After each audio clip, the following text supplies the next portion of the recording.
लोचापड़ा भल अच्छी बहुत भल अच्छे राज्य में आपण नाटा किंतु खूब चर्चा मोहन खुशी लगुच तो बहुत खुशी काम केम चलती पंचायत पूर्व जो फंड माने आसुनथला किंतु वर्तमान बीजेपी ना विकसित गाँ विकसित ओडिशा ना फंड आर्थिक अवस्था सुधरी फंड आसुनथला पूर्व देखो आप सब कथा राजनीति की नहीं फंड दि जाता विकास ना राजनीति चलती ठीक कथा बीजेडी तो कहूला आम पंचायत स्तर में विकास करूँ ना नहीं मुझे गोटे सरपंच थी ए सरपंच पछर संघर्ष कौन संघर्ष तो आज्ञा बहुत कष्टकर सत कहे जहाँ प्रतिश्रुति देते पूरण कर जी कह मुझे मिछ सहर और गाँ राजनीति भितर फरकटा कौन सहर गाँ राजनीति देखो सहर सहरतली अंचल लोक अच्छा ना ग्रेटर ब्रह्मपुर आप समर्थन केमती बाध्य होगा दरकार अच्छी ए सरपंच प्रकृत क्षमता कौन जी जान जो मैंने सरपंच होती कौन जानते ମୁଁ ଭାବୁଛି ଜାଣିଥିଲି ବି କୋଉଟା ଗୋଟେ ଚାପରେ ଯୋଉ ରହି ଯାଉଛନ୍ତି ଆଜ୍ଞା ଆଜିକା ସମୟରେ ଦୁର୍ନୀତି କୁ ଛାଡିକି ରାଜନୀତି କରିବ ଦୁର୍ନୀତି ଗୋଟେ ମୂଳ ମନ୍ତ୍ର ନାହିଁ ଯେ ରାଜନୀତି କରିପାରିବା ନାହିଁ ଲୋକେ କଣ ସତରେ ବିକାଶ ଦେଖିକି ଭୋଟ ଦଉଛନ୍ତି ଗୋଟେ ସରପଞ୍ଚ କ୍ୟାଣ୍ଡିଡେଟ୍ ଯିଏ ଛିଡା ହଉଛି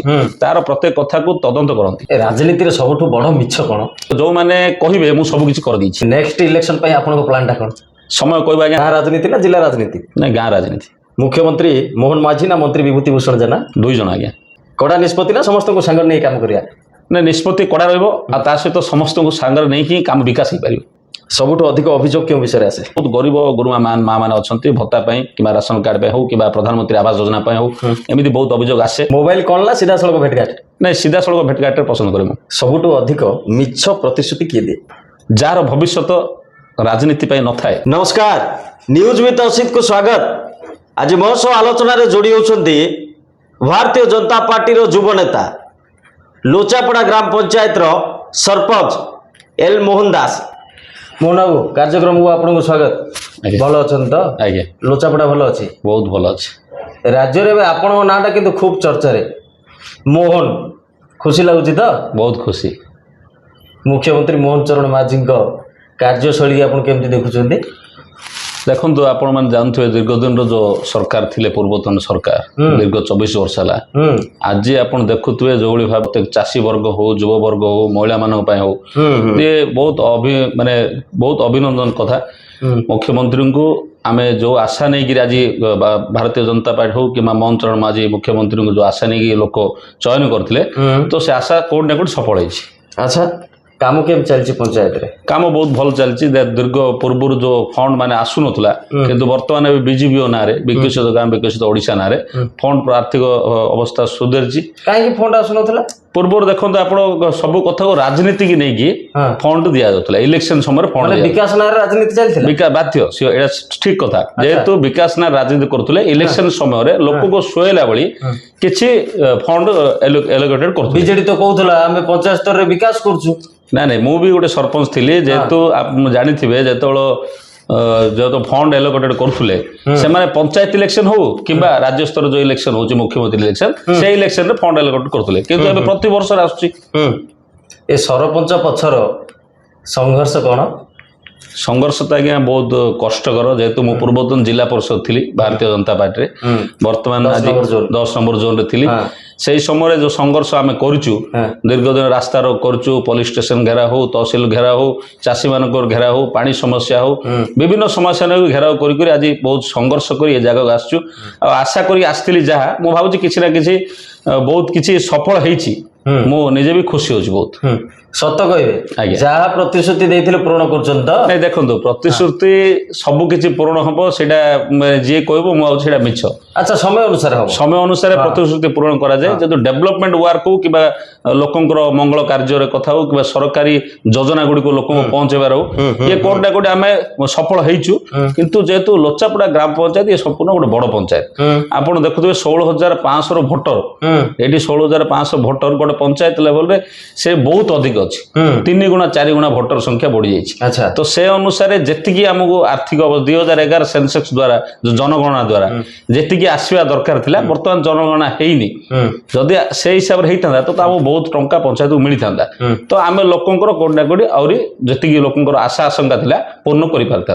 अच्छा ये जो शहर और गाँ राजनीति भितर फरकटा कौन ନାଇଁ ସହର ଗାଁ ରାଜନୀତିରେ ଦେଖନ୍ତୁ ସହରତଳି ଅଞ୍ଚଳ ଲୋକ ଅଛନ୍ତି ସେମାନେ ବହୁତ ଏଜୁକେଟେଡ ଲୋକ ଗ୍ରାମାଞ୍ଚଳ ଲୋକ ବି ଅଛନ୍ତି ସେମାନେ ଆମକୁ ଭରସା ବିଶ୍ୱାସ ସବୁବେଳେ ରଖିଥାନ୍ତି ସବୁ ପ୍ରତିନିଧି ଉପରେ ତ ଆମେ ସେମାନଙ୍କର ଭରସା ବିଶ୍ୱାସ ରଖି ପ୍ରଥମ କାର୍ଯ୍ୟ ସେମାନଙ୍କ ପାଇଁ କରୁଥାଉ। ନା ଗ୍ରେଟର ବ୍ରହ୍ମପୁର ପାଇଁ ଆପଣଙ୍କ ସମର୍ଥନ କେମିତି?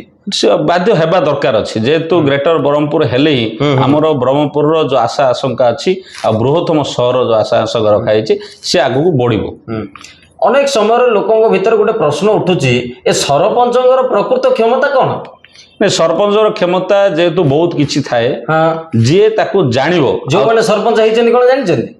ମୁଁ ଭାବୁଛି ଜାଣିଥିଲେ ବି କୋଉଠି ନା କୋଉଠି ଚାପରେ ଯୋଉ ରହି ଯାଉଛନ୍ତି ତ ସେ ଚାପରେ ରହିବା ଆବଶ୍ୟକତା ନାହିଁ ଯେହେତୁ ଲୋକମାନେ ଆପଣଙ୍କୁ ଭୋଟ ଦେଇ ଆପଣଙ୍କର ସେମାନଙ୍କର କଥାକୁ ଆପଣଙ୍କୁ ପ୍ରକାଶ କରିବା ପାଇଁ ପଠେଇଛନ୍ତି ତ କୋଉଠି କିଛି ଚାପ ରହିବା ଆବଶ୍ୟକ ନାହିଁ ନିଜର ଦକ୍ଷତା ନିଜର କ୍ଷମତାକୁ ସବୁ ଜାଗାରେ ଇଏ କରିବା ଦରକାର ଅଛି। ଗୋଟିଏ କଥା କୁହନ୍ତୁ ଆଜ୍ଞା ଆଜିକା ସମୟରେ ଦୁର୍ନୀତିକୁ ଛାଡିକି ରାଜନୀତି କରିହବ? କରିହବ କାହିଁ କରିହବନି ଦୁର୍ନୀତି ଗୋଟେ ମୂଳ ମନ୍ତ୍ର ନାହିଁ ଯେ ରାଜନୀତି କରିପାରିବା ନାହିଁ କରିହବ ନିଜର କ୍ଷମତା ଥିବା ଦରକାର ନିଜର ଦୃଢ ବିଶ୍ୱାସ ଥିବା ଦରକାର ଅଛି। ଲୋକେ କଣ ସତରେ ବିକାଶ ଦେଖିକି ଭୋଟ ଦଉଛନ୍ତି? ନାଇଁ ବାଧ୍ୟ ସେଇଟା ଦେଖନ୍ତୁ ଯେହେତୁ ପଞ୍ଚାୟତ ଇଲେକ୍ସନ ରେ ଲୋକ ଜାଣନ୍ତି ଗୋଟେ ସରପଞ୍ଚ କ୍ୟାଣ୍ଡିଡେଟ ଯିଏ ଛିଡା ହଉଛି ତାର ପ୍ରତ୍ୟେକ କଥାକୁ ତଦନ୍ତ କରନ୍ତି ପ୍ରତ୍ୟେକ କଥାକୁ ଲୋକ ବାଛନ୍ତି। ଆପଣଙ୍କର କୋଉ କାମକୁ ତଦନ୍ତ କରୁଛନ୍ତି? ଲୋକଙ୍କର ବିଶ୍ୱାସ ଅଛି ଯେହେତୁ ମୁଁ ପୂର୍ବରୁ ଯୋଉ ଲଢେଇ କରିଛି ଲୋକମାନଙ୍କ ପାଇଁ ଲୋକଙ୍କର ସମ୍ପୂର୍ଣ୍ଣ ବିଶ୍ୱାସ ଅଛି ଆଉ ସରକାରୀ ଯୋଜନା ଲୋକଙ୍କ ପାଖକୁ ପହଞ୍ଚେଇ ପାରୁଛୁ ଲୋକଙ୍କର ସେବାରେ ଆମେ ଅଛୁ ଆଉ ମୋର ମୂଳ ମନ୍ତ୍ର ହଉଛି ସରକାରୀ ଯୋଜନା ଲୋକଙ୍କ ପାଖକୁ ପହଞ୍ଚିବାର ଅଛି ତ ଆମେ କୋଉଠି ନା କୋଉଠି ମୁଁ ସେ ମନ୍ତ୍ରରେ ବାଧ୍ୟ ଆଜି ମୁଁ କରିଛି ବୋଲି ବିଶ୍ୱାସ କରୁଛି ଯେହେତୁ ଆପଣ ଦେଖୁଥିବେ ଦୀର୍ଘ 500ରୁ ଉର୍ଦ୍ଧ୍ବ ବାର୍ଦ୍ଧକ୍ୟ ଭତ୍ତା ବିଧବା ଭତ୍ତା ବିକଳାଙ୍ଗ ଭତ୍ତା ରାସନ କାର୍ଡ ହଉ କିମ୍ବା ପାଣି ସମସ୍ୟା ଆଗରୁ ଆପଣ ଦେଖୁଥିବେ ଲୋଚାପଡ଼ା ଗ୍ରାମରେ ପାଣି ସମସ୍ୟା ବହୁତ ଜୋର ଥିଲା ଆଜି 90% ପାଣି ସମସ୍ୟା ସମ୍ପୂର୍ଣ୍ଣ ହଟିଛି।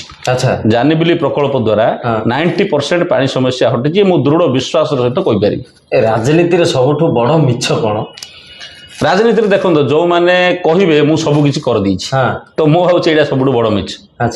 ସବୁ କିଛି କୋଉ ବି ନେତା ହଉ କିମ୍ବା କୋଉ ବି ସରକାର ହଉ କରିପାରିବେ ନାହିଁ ସବୁ କିଛି ସମୟ ଅନୁସାରେ ସବୁ କିଛି ହେଇପାରିବ। ତାହେଲେ ଏ ଯୋଉ ପ୍ରତିଶ୍ରୁତି ଦଉଛନ୍ତି ପ୍ରତିଶ୍ରୁତି ତ ଦେବାକୁ ପଡିବ ଆଜ୍ଞା ଯେହେତୁ ଲୋକମାନଙ୍କର ଆଶା ଆକାଂକ୍ଷା ଦେଖିକିରି ଲୋକମାନେ ଯାହା ଚାହୁଁଛନ୍ତି ତା ପ୍ରତିଶ୍ରୁତି ଦେବାକୁ ଆମକୁ ପଡିବ ଆଉ ତା ପ୍ରତିଶ୍ରୁତି ବି ଆମେ ଠିକ ପାଳନ କରି ସମୟ ଅନୁସାରେ ସେ ପ୍ରତିଶ୍ରୁତି ପାଳନ ବି କରାଯିବ। ଆପଣଙ୍କର ଗ୍ରାମ ପଞ୍ଚାୟତ କୁ ବୁଲିବାକୁ ଆସିଥିଲେ ଟ୍ରେନି ଆଇଏଏସ୍ ଅଫିସର ମାନେ କଣ ଆଲୋଚନା କଲେ କଣ ବୁଲି ଦେଖିଲେ? ସେମାନେ ଆସିଥିଲେ ଯେହେତୁ ଆମର କୁକୁଡାଖୁଣ୍ଡି ବ୍ଲକ ରେ ଯୋଉ ଏସଏଚଜି ମା ମାନଙ୍କର ଗୋଟେ ଆମର ଚାଲିଛି ସିଲେଇ ମେସିନ ଝୋଟ ବ୍ୟାଗ ସେ ଝୋଟ ବ୍ୟାଗ ଦ୍ୱାରା ଆମେ ସମ୍ପୂର୍ଣ୍ଣ ଗଞ୍ଜାମ ଜିଲ୍ଲାକୁ ସପ୍ଲାଏ କରୁଛୁ ଆମର ଦୀର୍ଘ ଆଜିକି 4-5 ମାସ ହେଲା ଏସଏଚଜି ମା ମାନେ ଏଠି ଏସଏଚଜି ହଲ ରେ ମେସିନ ଦ୍ୱାରା ସିଲଉଛନ୍ତି ଆଉ ତାଙ୍କେ ପ୍ରତି ମାସକୁ 6,000-7,000 ଟଙ୍କା ରୋଜଗାର ବି କରୁଛନ୍ତି। ମୁଁ ଗୋଟେ ଅଣ୍ଟା ଭିଡ଼ିଥିଲି ଭିଡିଓଙ୍କୁ କହିଥିଲି ଆଉ ମାନ୍ୟବର ମନ୍ତ୍ରୀ ବିଭୂତି ଭୂଷଣ ଜେନାଙ୍କୁ ବି କହିଥିଲି ଯେହେତୁ ଆମ ଅଞ୍ଚଳରେ ପ୍ରାୟ ବହୁତ ମହିଳା ଅଛନ୍ତି ଗ୍ରାମାଞ୍ଚଳରେ ବହୁତ ମହିଳା ଅଛନ୍ତି କି ସହର ବି ହଉ କିନ୍ତୁ ସେ ମହିଳା ମାନଙ୍କୁ ଆମେ କାମରେ ଲଗେଇବା ତ ସରକାରଙ୍କର ଯୋଜନା ମହିଳା ମାନଙ୍କ ପାଇଁ ଯୋଉ ଭଳି ଭାବେ ଆସୁଛି ତାକୁ ଯଦି ଆମେ କାମରେ ଲଗେଇ ପାରିବାନି ତ କୋଉଠି ନା କୋଉଠି ଆମେ ଭାବିବା ନିଶ୍ଚୟ ଆମେ ଗୋଟେ ସମସ୍ତଙ୍କ ଭଳି ଗୋଟେ ବିକଳାଙ୍ଗ ସରପଞ୍ଚ ବୋଲି ଭାବିବା କଥା। ଆପଣଙ୍କ ପଞ୍ଚାୟତରେ ଏମିତି କଣ ବଡ ସମସ୍ୟାଟା ଅଛି ଯାହା ଦାବି ଜଣେଇବେ ସରକାରଙ୍କ ପାଖରେ? ସମସ୍ୟା ତ ପ୍ରତ୍ୟେକ ପଞ୍ଚାୟତରେ ଥାଏ ଆମ ପଞ୍ଚାୟତରେ ବି ଅଛି ଡ୍ରେନେଜ ସମସ୍ୟା ପରିମଳ ସମସ୍ୟା। ଆପଣଙ୍କ ପ୍ରାଥମିକତାଟା କଣ? ମୋର ପ୍ରାଥମିକତା ହଉଛି ଡ୍ରେନେଜ ଆଉ ପରିମଳ। ଯାହା ଆଜି ବି ସମସ୍ୟା ଘେରରେ ବାଧ୍ୟ ଯେହେତୁ ସହରୀ ତଳ ଅଞ୍ଚଳରେ ଆମେ ଅଛୁ ସହରର ଯୋଉଭଳି ଭାବେ ପରିମଳ ସମସ୍ୟା ଗାଡି ପଠେଇ ଘରରୁ ନିଆଯାଉଛି ପରିମଳ ତାକୁ ସଫା କରାଯାଉଛି ଆଉ ସେଇ କାର୍ଯ୍ୟକ୍ରମଟା ଆମର ଏଇଠି ବହୁତ ଜୋରରେ ହେଇପାରୁନାହିଁ ଯେହେତୁ ଆମ ପାଖରେ ସେତିକି ଆର୍ଥିକ ବ୍ୟବସ୍ଥା କୋଉଠି ନା କୋଉଠି କମ ଅଛି ତ ଆମ ପାଖରେ ଯୋଉ ସୁଇପର ମାନେ ଭାଇମାନେ ଅଛନ୍ତି ଭଉଣୀ ମାନେ ଅଛନ୍ତି ତ ସେ ହିସାବରେ ଏଇ ଯୋଉ ବଡ ପଞ୍ଚାୟତ ଅନୁସାରେ ଆମେ ତାକୁ ସୁବିଧା ଦେଇପାରୁନୁ। ଏଇ ଯୋଉ ରାଜନୈତିକ ଏଣ୍ଟ୍ରିଟା ଆମର ଆପଣଙ୍କର କେମିତି ହେଲା? ଏଇ ବହୁତ କଷ୍ଟ ଆଜ୍ଞା ଯେହେତୁ ମୁଁ ରାଜନୀତି ପରିବାରରେ ନଥିଲି ମୋ ବାପା ଗୋଟେ ରାଜମିସ୍ତ୍ରୀ ଥିଲେ ସେ ସମସ୍ତେ ଜାଣନ୍ତି ତ ମୁଁ ସେମିତି କିଛି ଭାବିନଥିଲି ଯେତେବେଳେ ଯୋଉ ସରକାର ଥିଲେ ପୂର୍ବତନ ସରକାର ବିଜୁ ଜନତା ଦଳ ସେଇ ସମୟରେ ଯୋଉଭଳି ଭାବେ ଅନ୍ୟାୟ ଅତ୍ୟାଚାର ହେଇଛି ଆପଣ ଆକ୍ରୋଶର ଶିକାର ହେଇଛନ୍ତି? ବାଧ୍ୟ ମୋ ନାଁରେ ଗୋଟେ ମିଛ କେସ୍ ହେଇଛି ଯୋଉଟା କି ମୁଁ ଜିଲ୍ଲା ପରିଷଦ ସେବା ସମୟରେ ମୋ ନାଁରେ ଗୋଟେ କେସ୍ ବି ହେଇଥିଲା ଯେତେବେଳେ ମୁଁ ଆନ୍ଦୋଳନ କରୁଥିଲି ଗୋଟେ କିଛି କଳା ବ୍ୟବସାୟିକ ବିରୋଧରେ ତ ସେତେବେଳେ ସେ କଳା ବ୍ୟବସାୟୀ ପୋଲିସ ଥାନାର କିଛି ଆଇଆଇସି ଥିଲେ ସେ ସମୟରେ ମତେ ଗୋଟେ ମିଛ କେସ୍ ବି କରିଥିଲେ ଯୋଉଠି କୋଭିଡ ସମୟରେ ମୁଁ ଲୋକଙ୍କୁ ସାହାଯ୍ୟ କରୁଥିଲି ଲୋକଙ୍କୁ ଚାଉଳ ବଣ୍ଟନ ବିଭିନ୍ନ କ୍ଷେତ୍ରରେ ମୁଁ ସାହାଯ୍ୟ କରୁଥିଲି ସେ ସମୟରେ ମୋ ନାଁରେ ଗୋଟେ ମିଛ କେସ୍ ଦେଇଥିଲେ ସେଇଟା ମତେ ବହୁତ କଷ୍ଟ ଦେଇଥିଲା ଯେ ଏମିତି ଯା ଚାପର ପଡିକିରି ବି ଗୋଟେ ମିଛ କେସ୍ କାନାରେ କରା ନ ଯାଉ। ନେକ୍ସଟ ଇଲେକ୍ସନ ପାଇଁ ଆପଣଙ୍କ ପ୍ଲାନ୍ଟା କ'ଣ? ସମୟ କହିବ ଆଜ୍ଞା, ଯେହେତୁ ଲୋକଙ୍କର ଆଶୀର୍ବାଦ ବର୍ତ୍ତମାନ ମୋ ସହିତ ଅଛି, ଆଶା କରୁଛି ସବୁବେଳେ ରହିବ। ଆଉ ମୋ ଲୋକଙ୍କର ଆଶା ଆକାଂକ୍ଷା ବାଧ୍ୟ ପୂରଣ କରିବାର ସେ କ୍ଷମତା ବି ମୋ ଭଗବାନ ଦେଇଛନ୍ତି। ଆଶା କରୁଛି ଯଦି ଲୋକ ଚାହିଁବେ, ତ ପ୍ଲାନ୍ ତ କିଛି କରୁନୁ, ଲୋକ ଚାହିଁବେ, ଲୋକ ଯଦି ଇଚ୍ଛା କରିବେ ତ ପୁନର୍ବାର ମୁଁ ସେମାନଙ୍କର ପ୍ରତିନିଧି ଦେବାକୁ ଚାହୁଁଛି। ଅପସନକୁ ଆସିବା, ଆଜ୍ଞା ଆପଣ ଗୋଟେ ଚୁଜ୍ କରିବେ, ଆଜ୍ଞା। ଚା ନା କଫି? ଚା। ଗାଁ ରାଜନୀତି ନା ଜିଲ୍ଲା ରାଜନୀତି? ନାଇଁ, ଗାଁ ରାଜନୀତି। ମୁଖ୍ୟମନ୍ତ୍ରୀ ମୋହନ ମାଝୀ ନା ମନ୍ତ୍ରୀ ବିଭୂତି ଭୂଷଣ ଜେନା? 2 ଜଣ ଆଜ୍ଞା। ବିଜେପି ନା ଲୋଚାପଡ଼ା ପଞ୍ଚାୟତ? ଯେହେତୁ ମୁଁ ବିଜେପି ମତେ ପରିଚୟ ଦେଇଛି, ତ ବିଜେପି ଆଉ ଲୋଚାପଡ଼ା ପଞ୍ଚାୟତ। ଆଚ୍ଛା, କଡ଼ା ନିଷ୍ପତ୍ତି ନା ସମସ୍ତଙ୍କୁ ସାଙ୍ଗରେ ନେଇ କାମ କରିବା? ନାଇଁ, ନିଷ୍ପତ୍ତି କଡ଼ା ରହିବ, ଆଉ ତା ସହିତ ସମସ୍ତଙ୍କୁ ସାଙ୍ଗରେ ନେଇକି କାମ ବିକାଶ ହେଇପାରିବ। ସବୁଠୁ ଅଧିକ ଅଭିଯୋଗ କେଉଁ ବିଷୟରେ ଆସେ? ଅଭିଯୋଗ ତ ଆସେ, ଯେହେତୁ ଆମେ ଗ୍ରାମାଞ୍ଚଳରେ ରାଜନୀତି କରୁଛୁ, ଲୋକଙ୍କର ସମସ୍ୟା ନେଇକି ରାଜନୀତି କରୁଛୁ, ତ ବହୁତ ଗରିବ ଗୁରୁମା ମା ମାନେ ଅଛନ୍ତି, ଭତ୍ତା ପାଇଁ କିମ୍ବା ରାସନ କାର୍ଡ ପାଇଁ ହଉ କିମ୍ବା ପ୍ରଧାନମନ୍ତ୍ରୀ ଆବାସ ଯୋଜନା ପାଇଁ ହଉ, ଏମିତି ବହୁତ ଅଭିଯୋଗ ଆସେ ପ୍ରତିଦିନ। ତ ଆଶା କରୁଛି ସେ ଆଶା ଆକାଂକ୍ଷା ବି ପୂରଣ ହେଇ ଯାଉଛି ଧୀରେ ଧୀରେ। ମୋବାଇଲ କଲ୍ ନା ସିଧାସଳଖ ଭେଟଘାଟ? ନାଇଁ, ସିଧାସଳଖ ଭେଟଘାଟରେ ପସନ୍ଦ କରେ ମୁଁ। ସବୁଠୁ ଅଧିକ ମିଛ ପ୍ରତିଶ୍ରୁତି କିଏ ଦିଏ? ଯାହାର ଭବିଷ୍ୟତ ରାଜନୀତି ପାଇଁ ନଥାଏ, ଯିଏ ଆଶା କରୁଛି ମୁଁ ଥର ପାଇଁ ଜିତିଲି ଆଉ ଆଗାମୀ ଦିନରେ ମତେ ଆଉ ଇଚ୍ଛା ନାହିଁ, ତ ସେମାନେ ମିଛ ପ୍ରତିଶ୍ରୁତି ପ୍ରବଳ ଦେବେ। ଆଉ ଯିଏ ଇଚ୍ଛା କରୁଛି ମୁଁ ଲୋକଙ୍କ ପାଇଁ ସବୁବେଳେ ଲଢେଇ କରିବି ଆଉ ମୁଁ ସୁନାମ ଧନ୍ୟ ନାଁଟି ଗୋଟେ କମେଇବି, ତ ସିଏ କେବେ ମିଥ୍ୟା ପ୍ରତିଶ୍ରୁତି ଦେବ ନାହିଁ। ଗୋଟିଏ ଶବ୍ଦରେ କୁହନ୍ତୁ, ଲୋଚାପଡ଼ା କ'ଣ? ଲୋଚାପଡ଼ା ଏକ ସୁନ୍ଦର ପରିବେଶ, ସୁନ୍ଦର ଜାଗା, ବ୍ରହ୍ମପୁର ସହରକୁ ଲାଗିକି ଅଛି, ଆଉ ଲୋକଙ୍କର ଲୋଚାପଡ଼ା ଲୋକଙ୍କର ମାନବିକତା ବହୁତ ସୁନ୍ଦର। ରାଗ ନା ଧୈର୍ଯ୍ୟ? ଧୈର୍ଯ୍ୟ। ସରପଞ୍ଚ ଭାବେ ସବୁଠାରୁ କଷ୍ଟକର କାମ କ'ଣ? ସବୁଠାରୁ କଷ୍ଟକର ହୁଏ, ଯେହେତୁ ପ୍ରତିଦିନ ଏ ବଡ଼ ପଞ୍ଚାୟତ ଦ୍ୱାରା ପ୍ରତ୍ୟେକ ଦିନ ଗ୍ରିଭେନ୍ସ ଯେତିକି ଆସୁଛି ତାକୁ ଆମେ ସଫଳ ନ କରିପାରିବୁ, ତାହା ତ ବହୁତ କଷ୍ଟ ହେଉଛି। ଧରନ୍ତୁ ଗୋଟିଏ ଦିନ ପାଇଁ ଆପଣ ମୁଖ୍ୟମନ୍ତ୍ରୀ ହେବେ, କ'ଣ କରିବେ? ଏଇଟା ତ ଭାଗ୍ୟରେ ନାହିଁ ମୁଁ ଜାଣିଛି, କିନ୍ତୁ ଇଚ୍ଛା କରିବି ସମ୍ପୂର୍ଣ୍ଣ ଭାବେ ଭ୍ରଷ୍ଟାଚାର ହଟାଇବା ପାଇଁ। ବିରୋଧୀ ନା ସମର୍ଥକ, କାହାଠାରୁ ଅଧିକ ଚାପ ଥାଏ? ନାଇଁ, ବିରୋଧୀ ମାନଙ୍କର ତ ବିରୋଧୀ କରିବେ, ସେମାନେ ବିରୋଧୀ କରିବେ, ସେମାନେ ବିରୋଧ କରିବା ଦ୍ୱାରା ଆମେ ଆଉ ଟିକେ ଆଗକୁ ବଢିପାରିବୁ, କିନ୍ତୁ ସମର୍ଥକଙ୍କର ଯଦି ବିରୋଧ ହବ ତ କୋଉଠି ନା କୋଉଠି ଚାପ ରହିବ। ଲୋଚାପଡ଼ା ନାଁ ଶୁଣିଲେ ପ୍ରଥମେ ମନକୁ କ'ଣ ଆସେ? ମତେ ଆତ୍ମସନ୍ତୋଷ ଦିଏ, ଯେହେତୁ ଏ ଅଞ୍ଚଳରେ ଏ ମାଟିରେ ମୁଁ ଜନ୍ମ ହେଇଛି, ତ ଲୋଚାପଡ଼ା ନାଁ ମତେ ବହୁତ ଆତ୍ମସନ୍ତୋଷ ଦିଏ। ଆଉ ମୁଁ ସବୁବେଳେ ଇଚ୍ଛା କରିବି ରାଜନୀତିରେ ଥାଇପାରେ କିମ୍ବା ନଥାଇପାରେ, ଲୋକଙ୍କ ପ୍ରତିନିଧି ହେଇପାରେ କିମ୍ବା ନ ହେଇପାରେ, କିନ୍ତୁ ଇଚ୍ଛା ସବୁବେଳେ ରହିବ ଲୋକଙ୍କ ପାଇଁ କାମ କରିବା। ବହୁତ ବହୁତ ଧନ୍ୟବାଦ, ଆପଣ ଆମ ସହ ଆଲୋଚନା କଲେ। ଆମ ସହିତ ଥିଲେ ଲୋଚାପଡ଼ା ଗ୍ରାମ ପଞ୍ଚାୟତର ସରପଞ୍ଚ ଏଲ୍ ମୋହନ ଦାସ। ସମୟ ସରିଛି, ନମସ୍କାର।